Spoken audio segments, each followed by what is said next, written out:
सबसे पहले भगवान भोलेनाथ के चरणों में प्रणाम करती हूँ, मेरा प्रणाम स्वीकार हो। आदिशक्ति माँ भवानी गौरा के चरणों में प्रणाम करती हूँ, मेरा प्रणाम स्वीकार हो। सभी देवी देवताओं के चरणों में प्रणाम करती हूँ, मेरा प्रणाम स्वीकार हो। आप सभी गुरु भाई गुरु बहनों के चरणों में प्रणाम करती हूँ, मेरा प्रणाम स्वीकार हो। गुरु भाई गुरु बहनों, आप लोगों के सपोर्ट और आशीर्वाद से महादेव की कथा और शिव भक्तों तक पहुँचती है, तो प्लीज़ लाइक शेयर ज़रूर कर दीजिएगा। अगर जो आप लोग चैनल पे नए हैं तो सब्सक्राइब कर लीजिए, ताकि जो भी वीडियो जो भी कथा पढ़े वो आप लोगों तक आसानी से पहुंच जाए। कमेंट में महादेव का नाम ज़रूर लिखिए। महादेव का नाम लिखने से बोलने से सारे कष्ट दूर हो जाते हैं, सारी समस्या दूर हो जाती है। आज जो मैं आप लोगों को कथा सुनाऊंगी, कथा बड़ी ही दुख भरी है, बड़ी ही कष्ट भरी है। कथा को अंत तक देखिएगा। आप लोग कथा आधी अधूरी देखते हैं। आधा अधूरा देखने पे एक तो ज्ञान कोई प्राप्त नहीं होता है, दूसरा महादेव का अपमान होता है। तो जब हम लोग शिव के ही शिष्य हैं, महादेव के ही शिष्य हैं, तो कथा को तो पूरी सुननी चाहिए। तो प्लीज़ आप लोग कथा पूरा सुनिएगा। आप और हम मिलके अगर जो एक एक लाइक एक एक शेयर करेंगे तो कथा सारे शिव भक्तों तक पहुंच जाएगी और पूरा लोक शिवमय हो जाएगा। तो प्लीज़ आप लोग लाइक शेयर करना मत भूलिएगा। देखिए, एक गांव में एक गुरु बहिना रहती थी। गुरु बहिना का एक छोटा सा बालक था और उनके पति का स्वर्गवास हो गया था। और पति का स्वर्गवास तब हुआ था जब अभी बालक पेट में ही था, अभी उसका जन्म नहीं हुआ था। तभी गुरु बहिना का पति इस दुनिया से छोड़ के जा चुके थे। गुरु भाई गुरु बहनों, लोग कहते हैं कि पिता बच्चों को नहीं पाल सकता है, पर माँ मेहनत करेगी, मजदूरी करेगी, लोगों के घरों में झाड़ू पोछा करेगी, भिक्षा मांग के अपने बच्चों को खिला सकती है। गुरु बहिना बड़ी कर्मठ महिला थी, बहुत ही संस्कारी समझिए तो थी। तभी तो अपने बच्चे का लालन पालन इतनी कड़ी मेहनत करके कर रही थी। और वो मेहनत क्या थी? गुरु भाई गुरु बहनों, आप लोग राजमिस्त्री जानते होंगे। राजमिस्त्री जो घरों को बनाते हैं, उनके साथ वो लेबर का काम करती थी। गारा माटी ढोती थी, सीमेंट बालू ढोती थी, गिट्टी ढोती थी, टोकरी भर भर के कपड़े सिर पे रख के और ढोती थी, और बच्चे को पीठ पे बांध के ढोती थी। एक वो भी समय था जब बच्चा पेट में था, पति का स्वर्गवास हो गया, बच्चा पेट में है। अब गुरु बहिना अकेले असहाय हो गए। सोची कि अब मैं क्या करूं, कैसे जीवन आगे का हमारा आगे बढ़ेगा, पति तो हमारे छोड़ के जा चुके हैं। गुरु बहिना बच्चे को पेट में लिए ही जो उनके पति काम करते थे राजमिस्त्री का, वही काम वो भी करने लगी। गारा माटी ढोने लगी, गिट्टी बालू सीमेंट ये सब सिर पे रख के ढो के 1 माले से 2 माले, 2 माले से 3 माले। अब उनका यही काम था, काम करने लगी। धीरे धीरे समय बीतता रहा। 9 महीने बाद बच्चा पैदा हुआ।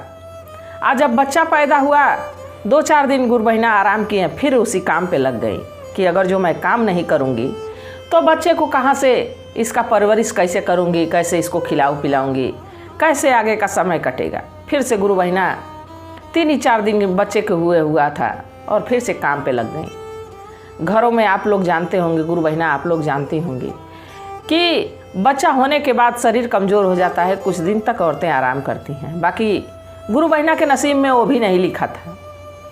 वो आराम नहीं कर सकती थी, क्योंकि अगर जो आराम करती तो उनके चूल्हे की आग बुझ जाती, पेट की आग को कैसे बुझा पाती। इसलिए गुरु बहिना फिर से अपना रोजी रोटी पे लौट गई, काम करने लगे। धीरे धीरे समय बीतने लगा। बच्चा 6 महीने तक का हो गया, 6-7 महीने का हो गया। बिल्डिंग बन के तैयार हो गई। तो जो बिल्डिंग के मालिक थे वो शिव भक्त थे, महादेव के भक्त थे।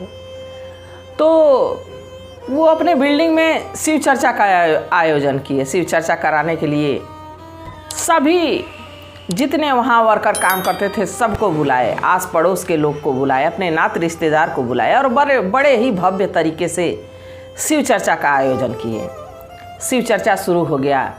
उसमें गुरु बहिना भी गई थी अपने छोटे से नन्हे से बालक के साथ। तो वो भी शिव चर्चा सुनी, भगवान की महिमा का गुणगान सुनी, 3 सूत्रों का कैसे पालन किया जाता है सुनी। सब कुछ जब सुनी तो उनका मन बड़ा विचलित हुआ कि मैं भी शिव की शिष्या बनूंगी, मैं भी पूरा जीवन महादेव के चरणों में गुजार दूंगी। अब हमारे जीवन में बचा ही क्या है, एक मेरा बच्चा और मेहनत मजदूरी, और दूसरा मैं महादेव के चरणों में रहूँगी तो महादेव ज़रूर हमारी मदद करेंगे। गुरु बहना यही सोच के और कुछ गुरु भाई कुछ गुरु बहनों से कहीं कि मैं भी गुरु के चरण में जाना चाहती हूँ, मैं भी गुरु को अपना गुरु बनाना चाहती हूँ, मैं उनकी शिष्या बनना चाहती हूँ। तो गुरु भाई गुरु बहन बहुत प्रसन्न हुए, कहे कि ज़रूर आपकी मदद भगवान भोलेनाथ ज़रूर करेंगे।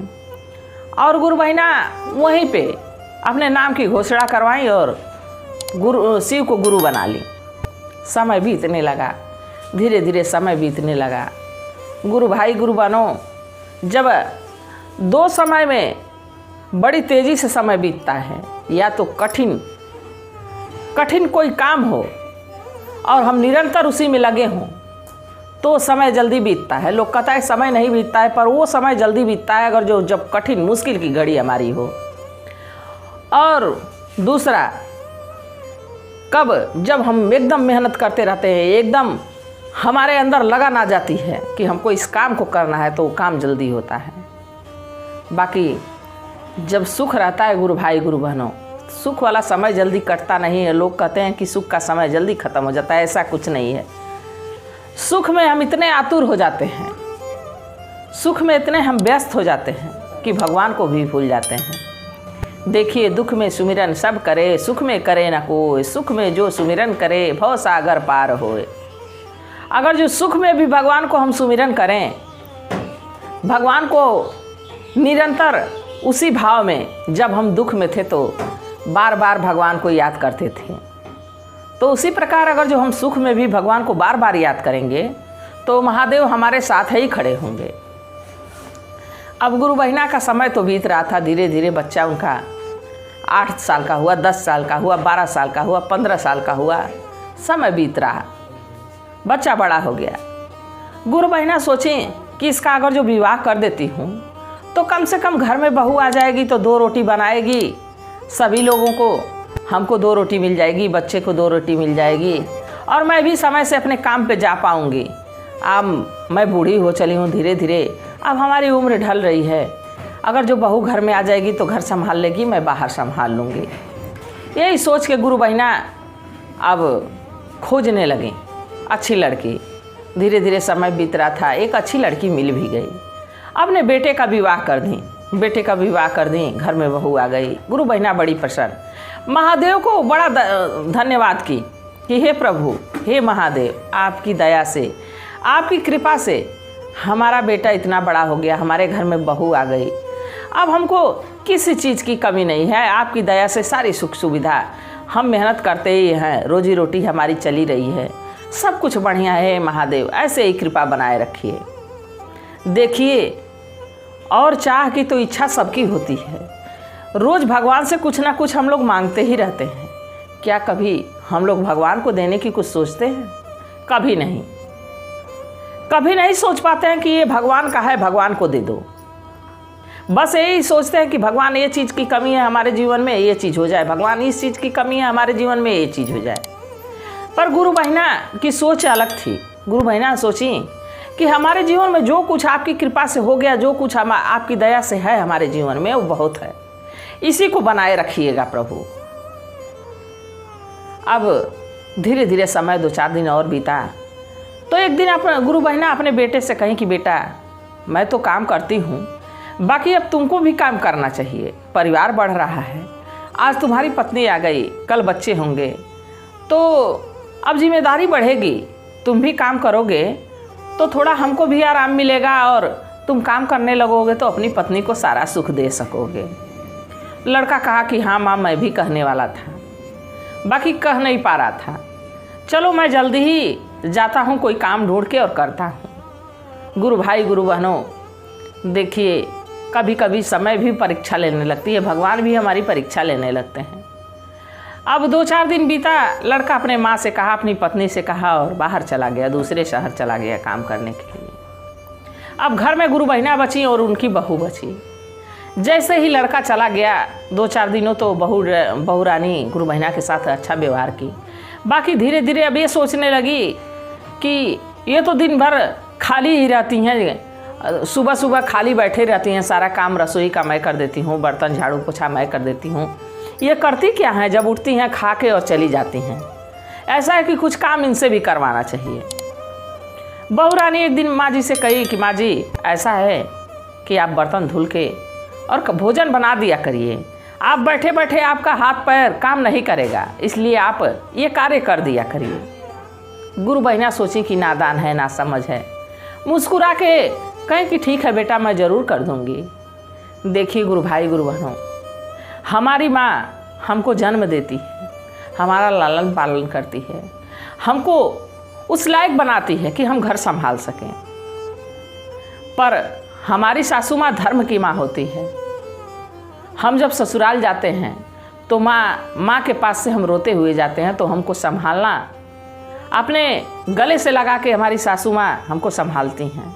अगर जो माँ घर के काम सिखाती है तो सासू माँ घर संभालना सिखाती हैं। माँ उंगली पकड़ के चलना सिखाती है तो सासू माँ कैसे गृहस्थ जीवन चलाना है उसको सिखाती हैं। तो देखिए हमारे जीवन में जो महत्वपूर्ण चीज़ें हैं उसको अगर जो हम ठुकरा देंगे, उसको हम अगर जो इज्जत नहीं देंगे, वैल्यू नहीं देंगे, तो हमारे जीवन में बचा ही क्या है? कुछ नहीं बचता है। अब धीरे धीरे समय बीतने लगा गुरु भाई गुरु बहनों, और बहू के अत्याचार बढ़ने लगे। धीरे धीरे समय जैसे ही बीता, गुरु भाई गुरु बहनों बहू अब उनसे सारा काम कराने लगी और अपने दिन भर बैठी रहती थी। गुरु बहिना फिर भी सारा काम करके अपने काम पे जाती रहीं।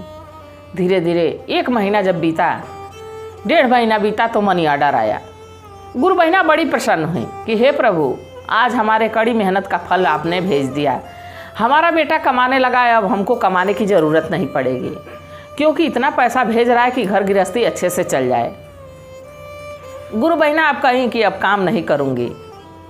कोई भी महिला अगर जो ऐसा कड़ी मेहनत कर रही हो, गिट्टी बालू ढोती हो, राजमिस्त्री के साथ लेबर का काम करती हो, अगर जो उसका बेटा कमाने लगेगा तो हर कोई यही सोचेगा कि इस कड़ी मेहनत से अब छुटकारा मिला। गुरु बहिना घर पे बैठ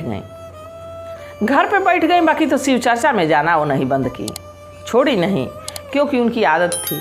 जब से शिव को गुरु बनाई थी, कहीं भी शिव चर्चा होता, मंदिर पे होता, किसी के घर होता, उनके कानों में अगर जो आवाज़ आती तुरंत वो शिव चर्चा सुनने चली जाती थी।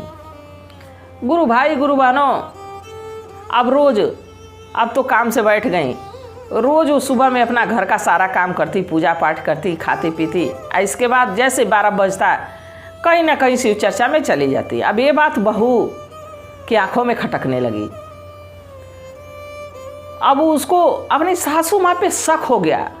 देखिए महादेव अपने भक्तों की कैसी परीक्षा लेते हैं, पर महादेव के भक्तों को अगर जो कोई चोट पहुंचाए, कोई नुकसान पहुंचाए, तो उसको छोड़ते भी नहीं हैं। अब लगी शक करने कि सासू माँ रोज 12 बजे निकलती हैं और 3:30-4 बजे आ जाती हैं। लग रहा है इनका किसी से चक्कर चल रहा है, तभी तो घर में दिखती नहीं है, इनका पैर घर में टिकता नहीं है। जब लड़के का फ़ोन आता तो लड़के से कहती कि आपकी माँ के लक्षण ठीक नहीं हैं, आपकी माँ रोज़ दोपहर में पता नहीं कहाँ चली जाती हैं, लग रहा है कि उनका किसी से चक्कर चल रहा है। लड़का कहा कि नहीं भाग्यवान, ऐसा क्यों बोलती हो, हमारी माँ बड़ी कर्मठ महिला है, हमारी माँ बड़ी कड़ी मेहनत करके हमको पाली पोसी है, तुम ऐसा इल्ज़ाम मत लगाओ। तो कही कि अगर जो अपने आँखों से देख लोगे तो ज़रूर भरोसा हो जाएगा। हमको तो भरोसा नहीं, पूरा विश्वास है कि तुम्हारी माँ का कहीं चक्कर चल रहा है। अब रोज़ रोज़ अगर जो कोई ख़राब बात कहोगे, जैसे कोई अच्छी बात रोज़ रोज़ करो तो ज़रूर एक ना एक दिन मन में घर कर जाती है। उसी तरह अगर जो कोई बुरी बात भी रोज़ रोज़ करो तो ज़रूर एक दिन मन में घुस जाती है। अब रोज़ रोज़ कहती रही तो लड़का कहा कि ठीक है, मैं जल्दी ही आता हूँ और देखता हूँ कि माँ ऐसा क्यों कर रही है, तब माँ को मैं समझाऊँगा। अरे तुम माँ को क्या समझाओगे, माँ ने तो तुमको ऐसा बनाया कि तुम अच्छे बुरे का फ़र्क कर सको, बाकी तुम अपनी माँ पे अगर जो शक कर रहे हो, तुम अपनी माँ पे लांछन लगा रहे हो, तो तुमसे बड़ा कोई दुराचारी हो नहीं सकता है। बहू बेटे दोनों माँ के खिलाफ हो गए। एक दिन बेटा कहा कि ऐसा इस महीने मैं आ रहा हूँ, माँ से इस दिन कह देना कि कहीं जाए ना, माँ मेरी घर पे इंतज़ार करे, मैं आ रहा हूँ। बाकी बहू ये बात अपनी सासू माँ से बताई नहीं, क्योंकि बहू अपनी सासू माँ को तो देखना ही नहीं चाहती थी, देखना पसंद ही नहीं करती थी। उनसे इतनी ईर्ष्या थी, इतनी चिढ़ थी कि अपनी सासू माँ को देखना ही नहीं चाहती थी। अब बताई नहीं कि आपके बेटे आ जा रहे हैं, और रोज़ की तरह गुरु बहिना अपना काम काज की, खाई पी और शिव चर्चा में चली गई। लड़का जब दोपहर में घर आया तो आते ही पूछा अपनी पत्नी से कि माँ कहाँ है। बहू कही कि गई होंगी कहीं गुलछर्रे उड़ाने। मैं कहती हूँ ना कि आपके माँ के लक्षण ठीक नहीं, उनके पैर घर में टिकते नहीं हैं, हमेशा उड़ती फिरती हैं। अब लड़का को बहुत क्रोध आया, अत्यंत क्रोध आया, और वो एक डंडा लेके दरवाजे पे बैठ गया।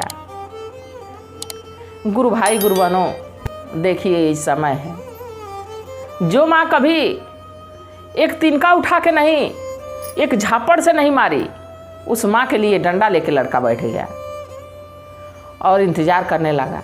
जैसे 3:30 पौने 4 हुआ, वैसे ही गुरु बहिना घर पहुँची। जब उनकी निगाहें दरवाजे पे गई तो देखी कि हमारा बेटा बैठा है। दौड़ के सोची कि उसको गले लगाऊं, हमारा बेटा इतने दिनों के बाद घर आया है। जैसे उसके तरफ भागी, वैसे ही वो डंडा उठाया और डंडे लगा अपनी माँ को मारने। माँ लगी चीखने चिल्लाने, बेटा ये क्या कर रहे हो, आखिर किस बात की सज़ा मुझे दे रहे हो? क्या यही दिन देखने के लिए मैंने तुमको इतनी कड़ी मेहनत करके पाला? क्या हमारे प्यार का, हमारे दुलार का यही फल मुझे मिलना था? हे महादेव, ये कैसी परीक्षा है? अब बार बार यही बात दोहरा रही हैं और चीख रही हैं, चिल्ला रही हैं। बाकी इतने डंडे मारा कि वो अधमरी हो गई और ज़मीन पे गिर पड़ी। जब गुरु बहिना ज़मीन पे गिर पड़ी तो लड़का मारना बंद कर दिया और वहाँ से अपनी माँ से एक शब्द नहीं पूछा, ना कुछ कहा, वहाँ से घर में चला गया। गुरु बहिना उसी समय सोच लें कि अब इस घर में रहना मेरे लिए ठीक नहीं है, मैं यहाँ से कहीं और चली जाऊँ। गुरु बहिना घर में गई, अपनी कोठरी में गई, 2 साड़ी झोले में रखी और कुछ खाने पीने का सामान रखी और वहाँ से लेके निकल गई। चलते चलते गुरु भाई गुरु बहनों कहाँ पहुँची? काशी जी पहुँची।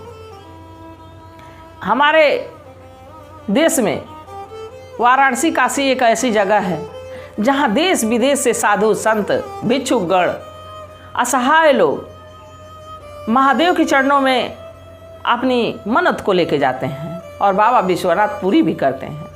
गुरु बहिना अब काशी नगरी चली गई। गंगा के तट पे एक झोपड़ी बनाई, उसी झोपड़ी में वो अपना जीवन बिताने लगी। कहीं कि हे महादेव, अब इसी नगर में हमारे जीवन बीत जाए, अब तो हमारा कोई ठिकाना नहीं है, बस आपकी नगर ही हमारा ठिकाना है और हमारा घर है, और आप हमारे गुरु हैं, आप हमारे भाई हैं, आप हमारे बेटे हैं, आप हमारे पति हैं, सब कुछ आप ही हैं।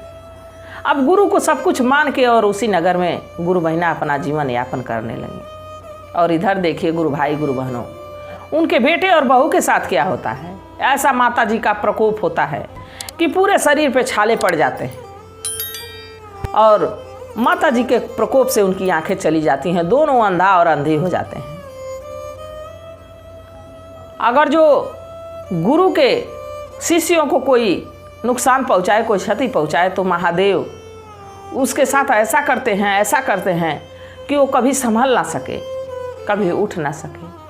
ऐसी सजा देते हैं कि वो पहचान भी नहीं पाता है कि ये महादेव का प्रकोप है। अब समय बीतने लगा, दोनों अंधे अंधी हो गए।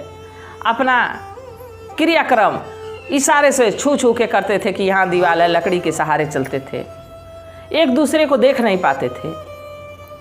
एक दिन एक गुरु बहिना उनके दरवाजे जा पहुँची, पूछी कि अरे बच्चों, गुरु बहिना कहाँ है, तुम्हारी माँ कहाँ है? और देखी कि दोनों अंधा अंधी हो गए हैं। तो पूछे कि गुरु बहिना कहाँ है? तो लड़का कहा कि आप कौन हैं? तो गुरु बहिना कहें कि मैं तुम्हारी माँ की सहेली हूँ और मैं महादेव की शिष्या हूँ। तुम्हारी माँ भी महादेव की शिष्या थी। गुरु भाई गुरु बहनों, अब जब ये बात लड़का सुना तो कहा कि चाची जी मुझसे तो बहुत बड़ी गलती हो गई है। आप महादेव की शिष्या है, मेरी माँ महादेव की शिष्या थी, बाकी मैं अपनी माँ को ऐसा लांछन लगाया और ऐसी मार मारा कि माँ हमारी घर छोड़ के जा चुकी है। जब ये बात गुरु बहिना सुनी तो कहीं कि तुम तो घोर पाप किए हो, जघन्य अपराध किए हो, इस अपराध की सज़ा तुमको भगवान दे दिए हैं। लड़का कहा कि चाची जी हमको माफ़ कर दीजिए। गुरु बहिना कहीं कि मैं किस लायक हूँ कि मैं माफ़ करूँ, जैसे तुम वैसे मैं। मेरे पास वो शक्ति वो सामर्थ्य नहीं है कि मैं माफ़ करूं और तुम अच्छे हो जाओ। अगर जो तुमको माफ़ी मांगना है तो महादेव की चरण में जाओ, अपनी माँ की चरण में जाओ, अपनी माँ को ढूंढो कि तुम्हारी माँ कहाँ है। जब तुम्हारी माँ माफ़ करेगी तभी तुम्हारा जीवन सुखमय होगा, क्योंकि तुम उसको बहुत दुख पहुँचाए हो, बहुत ठेस पहुँचाए हो। गुरु भाई गुरु बहनों, अब तो वो लोग जानते नहीं थे कि कहाँ हमारी माँ है, पर कहे कि चाची जी आप हमको बताइए कि कैसे महादेव की शिष्य और शिष्या बना जाता है। गुरु बहिना उनको बताई।